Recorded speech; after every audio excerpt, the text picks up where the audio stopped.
educación y conocimiento, y nos permite, si les tomamos cariño desde temprana edad, librarnos de prejuicios y fanatismos y ser mujeres y hombres libres.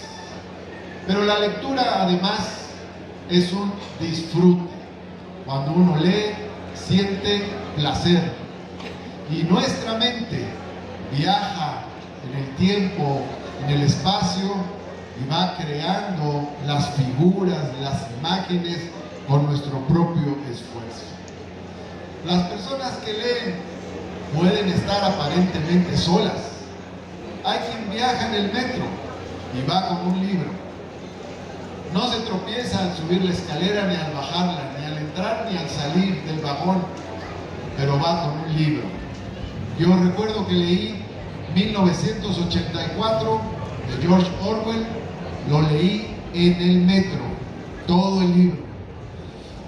Quien lee nunca está solo, está acompañado de los personajes de la vida que ocurre en el libro que está leyendo.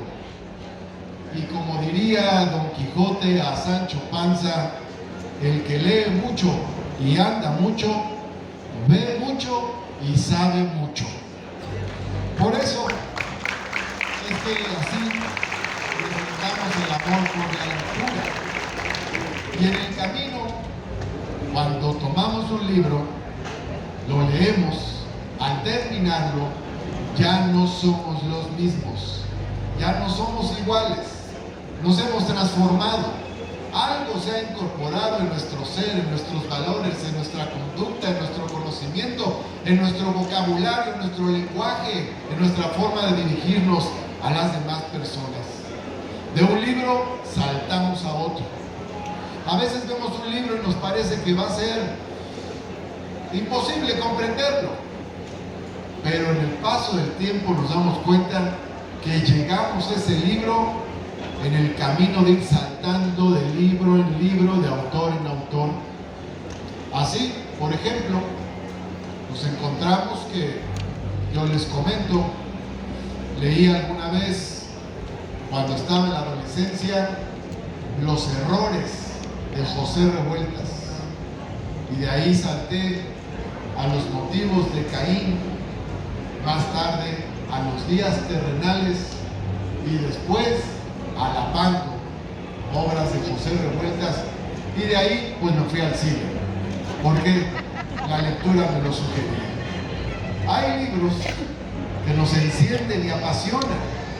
Está, por ejemplo, esa gran autobiografía de Nelson Mandela, de Largo Camino por la Libertad, impresionante, que habla hasta de su vida íntima y de sus grandes conquistas y epopeyas. Un hombre que estuvo 27 años en la cárcel y que salió y fue presidente de Sudáfrica y liberó a su país del apartheid, de ese racismo insoportable. Pero también nos encontramos otras historias, como una, cuando me han preguntado cuál es mi libro favorito, digo, es muy difícil decirlo, tengo muchos libros favoritos, pero recientemente, por lo menos en los últimos 6 años, he contestado El hombre que amaba a los perros, de Leonardo Padura, una novela impresionante de Leonardo Padura, impresionante novela que involucra la historia de México, de la guerra civil en España, de la Unión Soviética, y que engloba la historia del asesinato de León Trotsky en una apasionante lectura que es una novela, pero al mismo tiempo es aprendizaje de la historia.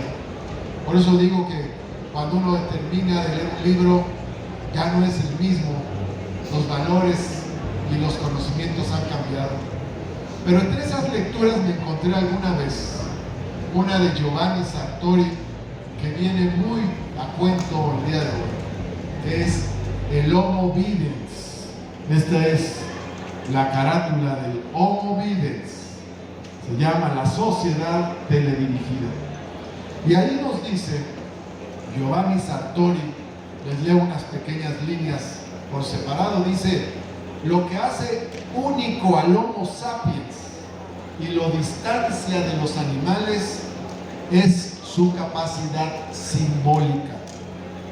Y esa capacidad simbólica se despliega en el lenguaje. Las civilizaciones se desarrollan con la escritura, con el lenguaje escrito.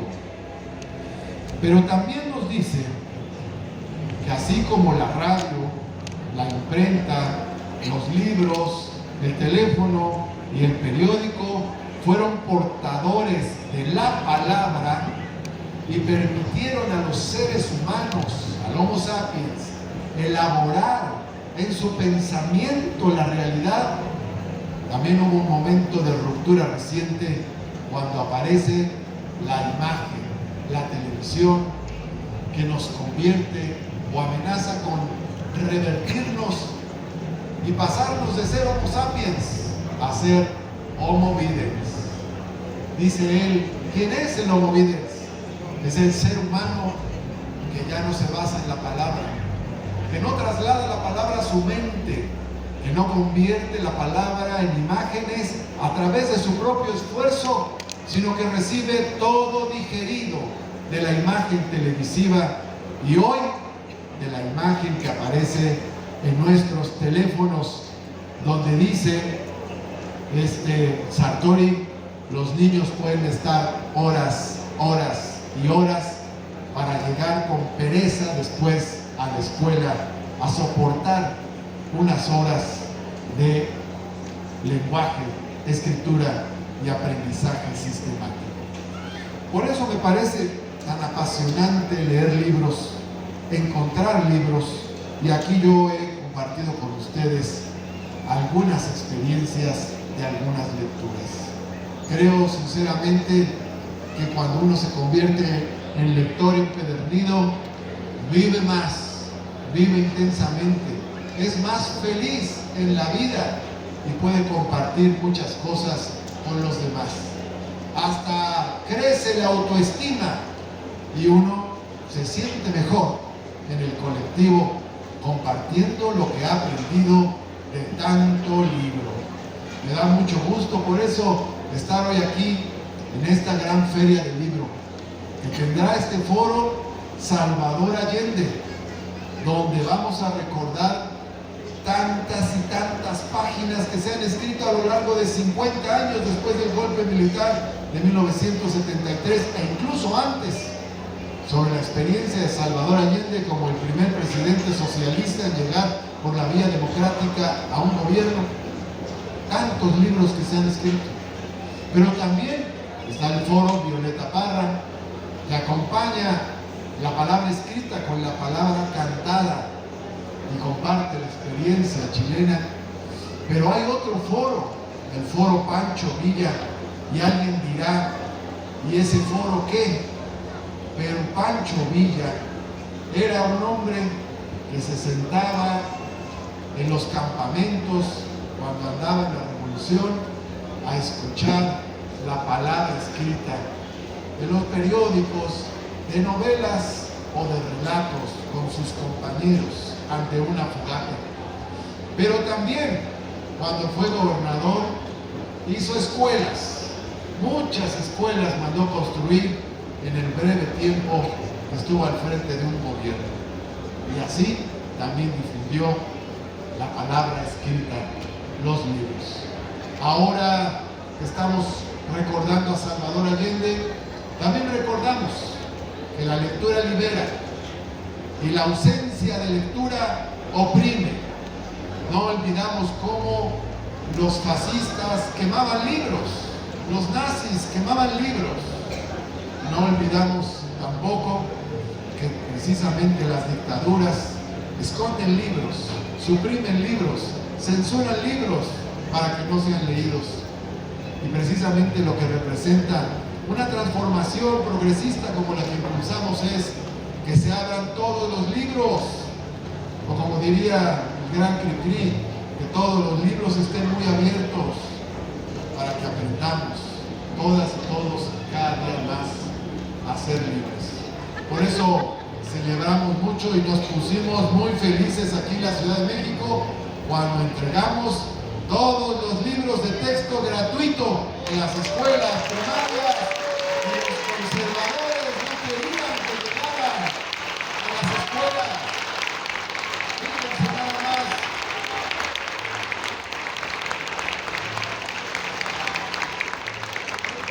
Ahora sí que no les gustan los libros ni comprados ni gratuitos. Por eso nosotros no somos conservadores. Nosotros somos transformadores, somos progresistas, somos revolucionarios y somos gente de izquierda. Miren,